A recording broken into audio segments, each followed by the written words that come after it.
2022 mungkin menjadi eranya Metaverse karena sejumlah perusahaan raksasa sudah lebih dahulu merilis produk perangkat keras dan layanan perangkat lunak untuk memulai perkembangan terbaru di bidang atau dunia teknologi ini. Lalu bagaimana dengan Indonesia yang acap kali kita tahu latah terhadap tren atau perkembangan teknologi? Apakah memang Indonesia sudah siap merambah era Metaverse? Kami bahas bersama Firman Kurniawan, pemerhati budaya dan komunikasi digital. Pak Firman, selamat malam. Selamat malam Mbak Tiffany, apa kabar? Alhamdulillah baik, saya tidak melihat Pak Firman di Metaverse kan ya? Ini real ya? Ini asli, aktual. Oke, Pak Firman, kita membahas mengenai Metaverse ya. Semua bisa kita temukan di dalamnya, mulai dari sosialisasi, interaksi, sampai bisnis, transaksi, semua ada di dalamnya. Tapi yang paling penting sebenarnya seberapa besar ini bisa diaplikasikan sih?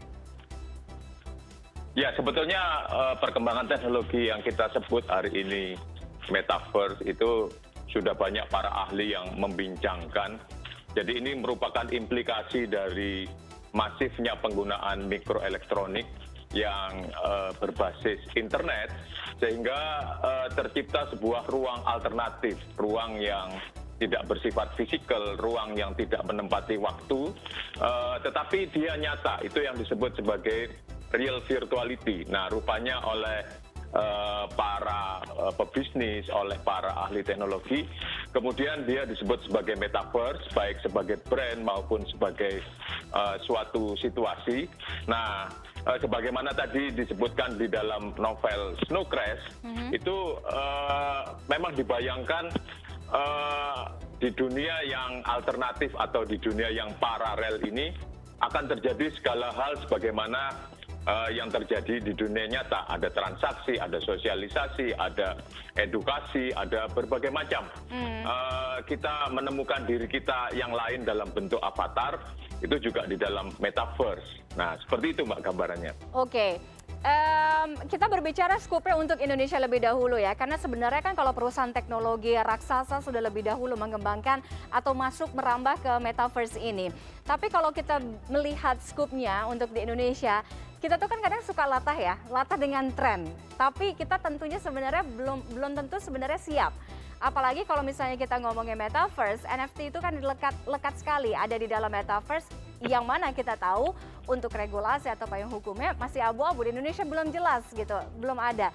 Nah, artinya bagaimana melihat ini Pak Firman?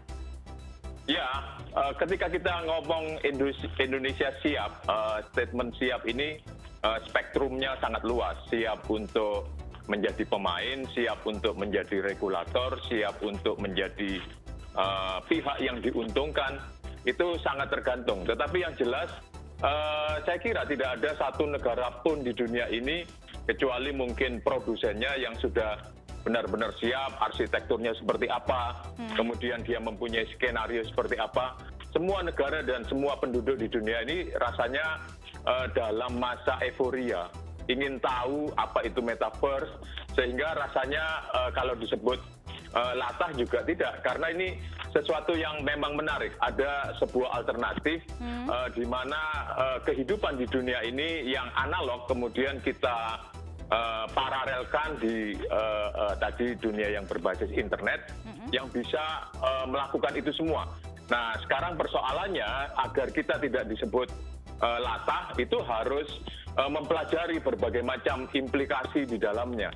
Jadi yang saya bayangkan ketika metaverse ini akan semakin populer dan menjadi realitas yang semakin diyakini oleh masyarakat dunia, termasuk masyarakat Indonesia, itu pada awalnya akan terjadi kebingungan hukum. Jadi katakanlah disebutkan di metaverse bisa dilakukan konser, kita membeli tiket dan ikut menonton, kemudian merasakan sebuah sensasi, sebuah pengalaman sebagaimana menonton konser.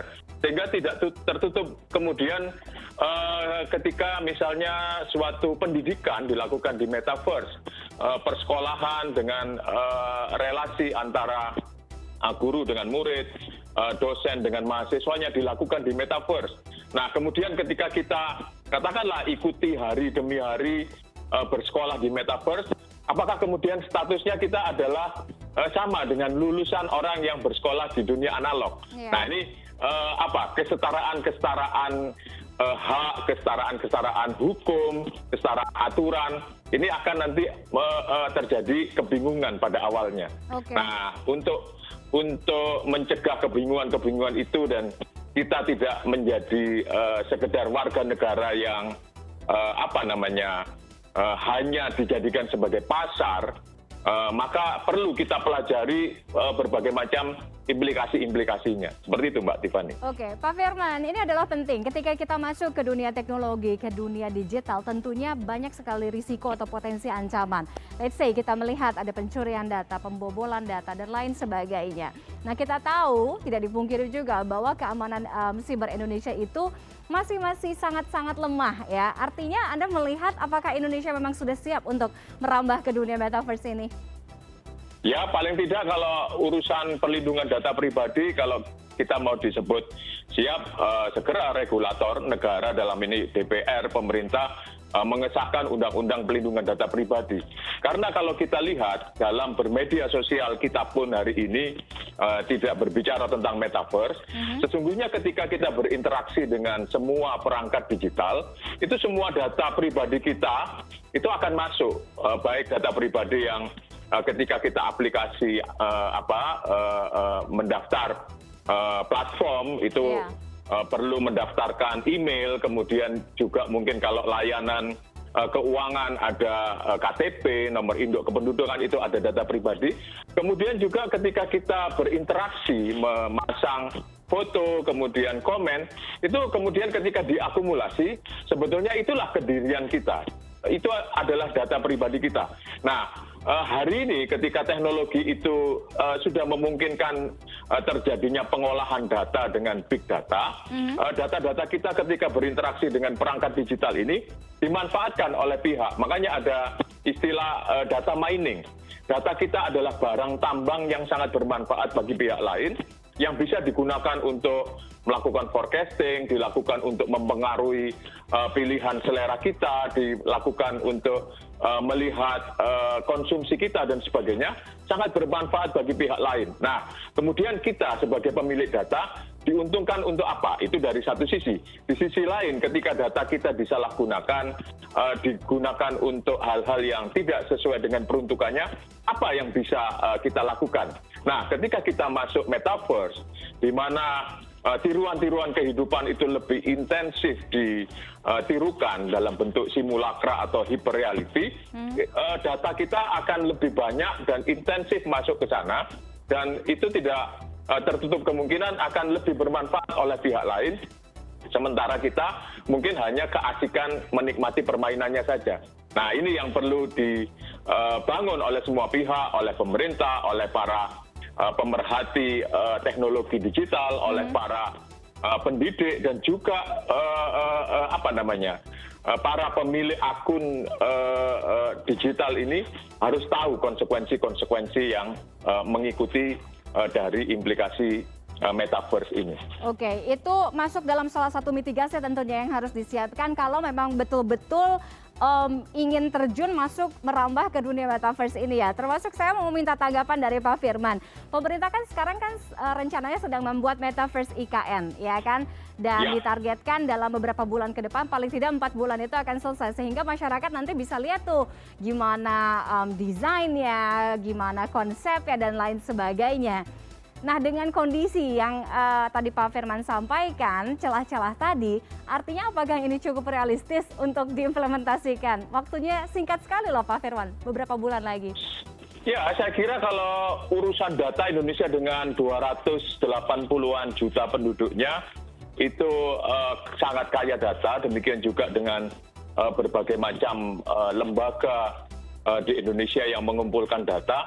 Jadi inti dari membuat metaverse ini, kalau mungkin Mbak bisa bayangkan seperti kita membuat Google Earth, itu kan sebetulnya ribuan peta, ribuan data berupa peta yang kemudian disusun dalam sebuah program, kemudian mampu menghasilkan muka bumi ini yang senyata keadaan aslinya.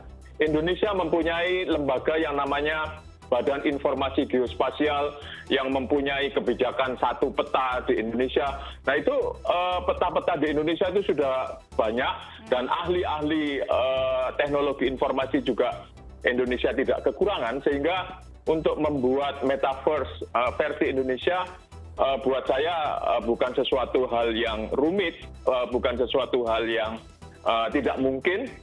Nah, resource tersedia, data tersedia, kemauan tersedia. Nah, ini sekarang tinggal orang yang mau menggunakannya bersedia nggak pakai. Kemudian juga tentu ketika teknologi itu diluncurkan tidak langsung bagus. Ada versi betanya, ada versi ke-1, ke-2, dan seterusnya.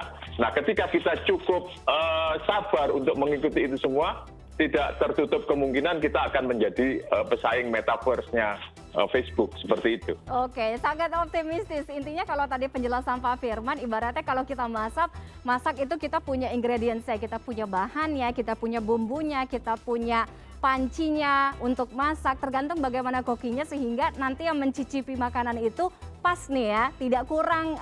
Ya kan?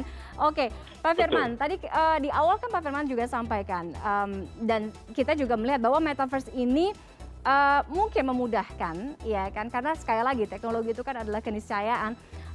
Semua bisa dilakukan, ada sosialisasi, ada interaksi, kemudian ada edukasi, ada bisnis, ada perputaran ekonomi di dalamnya. Apakah memang ini yang menjadi keuntungan banyak pihak yang berlomba-lomba untuk masuk ke metaverse sekarang? Ya, kita bisa melihatnya itu sebagai pisau bermata dua. Di satu sisi kita bisa melihatnya sebagai peluang tempat terjadinya katakanlah transaksi ekonomi yang baru, di mana kalau kita selama ini misalnya transaksi investasi ada di valuta asing, ada di pasar saham dan sebagainya, ini ada suatu bentuk baru yang bisa dilakukan di metaverse dengan NFT, dengan kripto dan sebagainya. Ini adalah sebuah ruang baru yang bisa kita jajaki kemungkinannya, dan tentu saja kita tidak sekedar menjadi penggembira di dalamnya, tetapi perlu menjadi pemuka, menjadi orang yang menentukan rule of the games. Nah, di sisi yang lain, kalau kita lihat siapa perilis metaverse ini? Kalau sebagai brand adalah Facebook. Facebook selama ini dengan meluncurkan platformnya, itu tujuan akhirnya adalah menjaring iklan sebanyak-banyaknya dengan para pengguna akun-akun media sosial Facebook. Itu orang kalau bisa betah di dalamnya supaya bisa terpapar iklan dengan lebih baik. Nah, ini rupanya apa yang dihasilkan oleh Facebook mungkin dianggap tidak memuaskan, kurang optimal dan sebagainya, sehingga terciptalah metaverse ini untuk dapat membuat dunia yang lebih asik, membuat dunia yang lebih nikmat untuk dialami, yang pada akhirnya juga iklan yang masuk. Nah, jadi di satu sisi ini sebetulnya adalah suatu permainan para pemilik kapital untuk membesarkan kapitalnya. Nah, kita jangan hanya menjadi penggembira saja di situ, tidak sadar bahwa waktu kita disedot, tidak sadar perhatian kita dialihkan, ujung-ujungnya kita menjadi penonton iklan. Nah, ini yang perlu disadari di dalam metaverse, seperti itu, Mbak. Oke, mungkin jangan lupa juga untuk literasi digital, kan itu yang juga paling penting ketika mau masuk ke dunia digital, ke dunia teknologi. Literasi itu juga harus menjadi kunci utama ya. Pak Firman, kalau saya minta sebutkan 3 poin sesuai dengan judul kita malam hari ini, siap masuk ke era metaverse, asal silakan.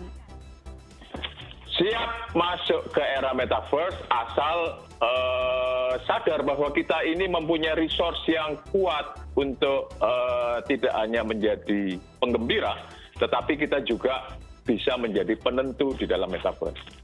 Oke, terima kasih banyak Pak Firman sudah bergabung dengan CNN Indonesia Connected malam hari ini. Mungkin kedepannya kita buka ruang diskusi yang lebih banyak lagi, karena saya yakin banyak di luar sana yang tertarik mengetahui seluk-beluk apa aja yang ada di metaverse ini. Mungkin nanti kita ketemunya di metaverse juga, Pak Firman ya. Ya, dengan senang hati, Mbak. Terima kasih Pak Firman Kurniawan sudah bergabung dengan kami malam hari ini. Salam sehat selalu, selamat malam.